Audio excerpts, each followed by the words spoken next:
मु रश्मि राउतराय यही चौदार महाविद्यालय अध्यक्ष अटे।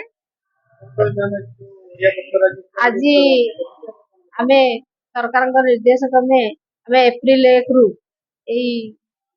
ओडिया पक्ष कार्यक्रम आरंभ करूँ। कार्यसूची अनुसार आम सब प्रोग्राम करूँ। आज हूँ तार उद्यापन दिवस। आम पुस्तक विक्रेता पिला माने बही टे किणवा से कथा छाड़ी आमे ओडिया भाषार ओडिया भाषा को केमती भल पाइबा एवं ओडिया भाषा भितर आमर इतिहास लुचि रही आम ओडिया भितर ओडिया भाषा भितर आमर संस्कृति लुचि रही ए सब परिप्रकाश करने आज आमर ये आयोजन। एपाई आम 14 रु बहु ज्ञानी गुणी मान डाकिलु एवं वयस्क जो मैंने कवियत्री अच्छा कविता लिखिं से डाकिलु। एवं दासकाठिया पाला चलती पाला गायक आम सम्मानित करूँ। जो कला संस्कृति आमर छपी जाऊँगी धीरे धीरे लुचि जाऊँगी घोड़ा नाच दासकाठिया ए सब को आम प्रोत्साहन दौचु। यहीटा उज्जीवित करें तो आमर ये छोट प्रयास निश्चित भाव काम युगपीढ़ी मान बार्ता रखू जे से ओडिया भाषा ओडिया प्रीति करंतु बाहर जाई बाहर प्रदेश रे जाई आम अलग भाषा व्यवहार करंतु नाही। आमे ओडिया बोली आमे गर्व करिया दरकार। आमे ओडियार जहाँ आमर संस्कृति रही 420 प्रकार कला रही संस्कृति तेणु 420 भितर आदिवासी नृत्य हो आदिवासी पोशाक हो संबलपुर पोशाक हो आमर गोटे स्वतंत्र परिचय रही। आम से गर्व करिया दरकार। पिला माने सेही वार्ता को नहीं आगु को जानतु एवं भविष्य रे ओडिशा पाई किछि काम करंतु। जयंती साहू जन साहित्यिका एवं जगन्नाथ संस्कृतिर प्रवचिका प्राक्तन अध्यापिका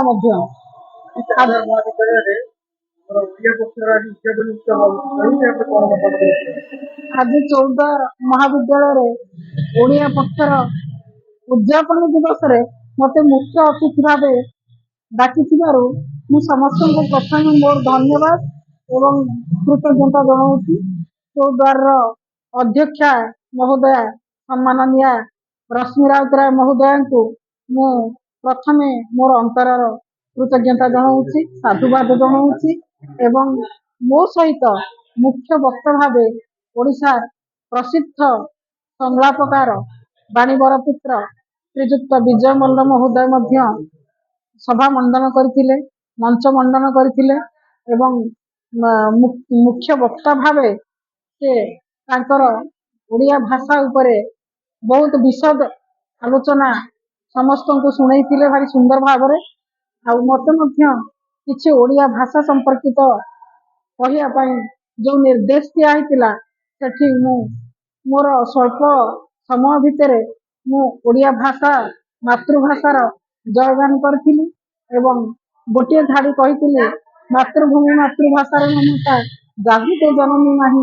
ताकू जदि ज्ञानी गणरे गणिबा अज्ञानी रहिबे काई एवं उच्च हेबा पई कर जेबे आशा उच्च कर आगे निज मातृभाषा आउ भगवान सत्यसाई भाषा रे जो जेउ मनीष जदि तार माँ माटी आउ मातृभाषा मातृभूमि आ मातृभाषा को अंतर भल न पाए से कहते से मानव रूपी दानव पदवाच्य।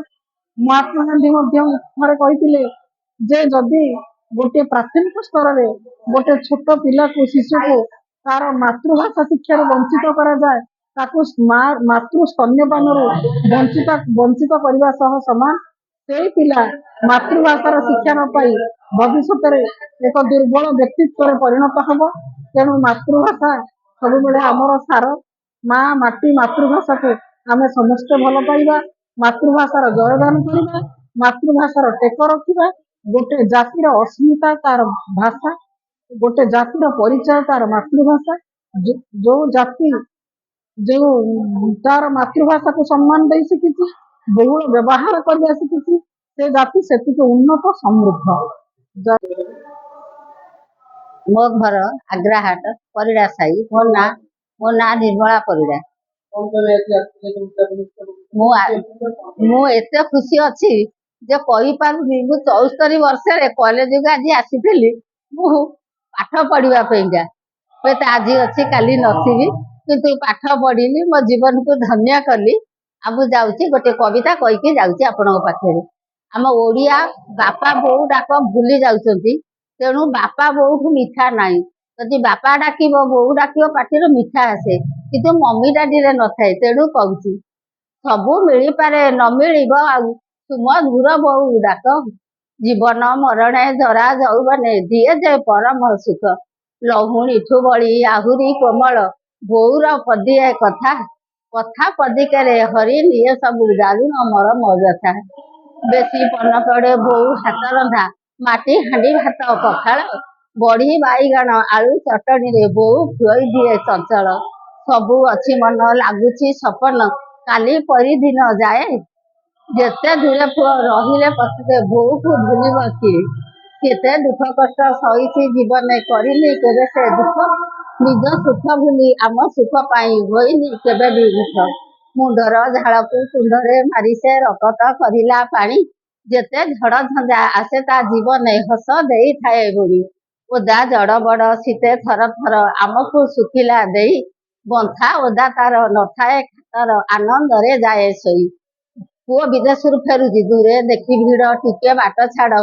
କି ହେଲା ଭାଇ କହିଦେଲୁ ଡେରି ନ ଆସିଲୁ ଫେରି ବୋଉ ତୋର ଆଉ ନାହିଁ। ଘୁରି ଗଲା ମୁଣ୍ଡ ନଫିଟ ତୁଣ୍ଡ ବୁକୁରୁ ଉଠିଲା କୋହ। ପାନ ଖିଆ ପାଟି ଯାଇଛି ଶୁକୁଟି ମଳିନ ଦୁଶିଛି ମୁହଁ।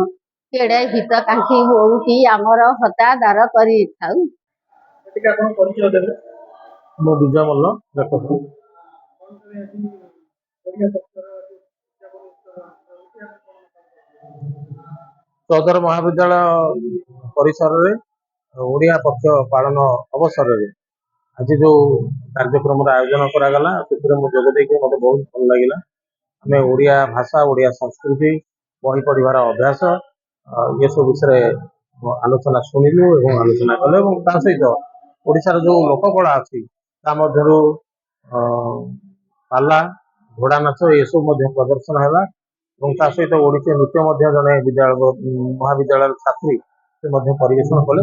ଏସବୁ ଦେଖିଗଲା ପରେ ଏବଂ ଏସବୁ ଅନୁଭବ କଲା ପରେ କିଛି ସମୟ ଓଡ଼ିଆ ଭାଷା ଏବଂ ସଂସ୍କୃତି ଭିତରେ କଟେଇବା ପରେ ଓଡ଼ିଆ ବୋଲି ଯେଉଁ ଅସ୍ମିତା ବୋଧ ଯେଉଁ ଗର୍ବବୋଧ ଜାଗ୍ରତ ହେଲା। ସେଥିପାଇଁ ଏହାର ଆୟୋଜକ ଓଡ଼ିଶା ସରକାର ଏବଂ ଚୌଦ୍ୱାର ମହାବିଦ୍ୟାଳୟର ଅଧ୍ୟକ୍ଷ ଏବଂ କର୍ତ୍ତୃପକ୍ଷଙ୍କୁ ମୁଁ ଧନ୍ୟବାଦ ଦେବି। ଆଜିକାଲି ପିଲାମାନେ ଯେଉଁ ଆଧୁନିକ ଯୁଗ କାର୍ଯ୍ୟକ୍ରମ ମାଧ୍ୟମରେ କିଭଳି ସହାୟକ ବୋଲି ଆପଣ ଆଶା ପିଲାମାନେ ତ ଇଂରାଜୀ ଶିଖିବେ, ବିଭିନ୍ନ ଭାଷା ଶିଖିବେ, ପାଠ ପଢ଼ିବେ, ଉଚ୍ଚକୁ ଯିବେ, ସେଥିରେ କିଛି ଅସୁବିଧା ନାହିଁ। କିନ୍ତୁ ଓଡ଼ିଆ ଭାଷା ମାତୃଭାଷାକୁ ଶିଖିବା କେତେ ଜରୁରୀ ଏବଂ କେତେ ଆବଶ୍ୟକ ଏବଂ ଓଡ଼ିଆ ବୋଲି ନିଜର ପରିଚୟକୁ ଅକ୍ଷୁଣ୍ଣ ରଖିବା କେତେ ଆବଶ୍ୟକ ସେ ବିଷୟରେ ପିଲାମାନଙ୍କୁ ସଚେତନ କରିବା ପାଇଁ ଏ ଯେଉଁ କାର୍ଯ୍ୟକ୍ରମର ଆୟୋଜନ କରାଯାଉଛି। ଏଭଳି କାର୍ଯ୍ୟକ୍ରମର ବହୁତ ଗୁରୁତ୍ୱ ରହିଛି, ଆବଶ୍ୟକତା ରହିଛି। ସେଥିପାଇଁ ମୁଁ ସମସ୍ତଙ୍କୁ ଧନ୍ୟବାଦ ଦେବି। ଭାବିଲା ବେଳକୁ ସରିଗଲା ସବୁ ଡାକିଲେ ନ ଶୁଣେ। ବନ୍ଦେ ଉତ୍କଳ ଗାନ।